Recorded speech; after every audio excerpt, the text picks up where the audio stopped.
Hey everyone, and welcome back to another video. And in this video I'm going to show you how to get your order ID on Whatnot. Now this video is going to be particularly useful for individuals. Let's say that you need your order ID just because you want to go ahead and report it on Whatnot.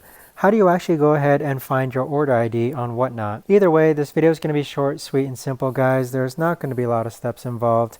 Now the way to actually do this is first you're going to click on your Whatnot app, and then from here on the bottom right hand corner you want to click on your profile icon. Next, you want to click on orders, and then from here you want to click on the order in which you need the order ID for. So we're just going to click on this one here. Next, scroll down to where it says order details, and that is where you should see your order ID number. But that right there, guys, is the best and easiest way that I know of to actually go ahead and see your order ID on Whatnot.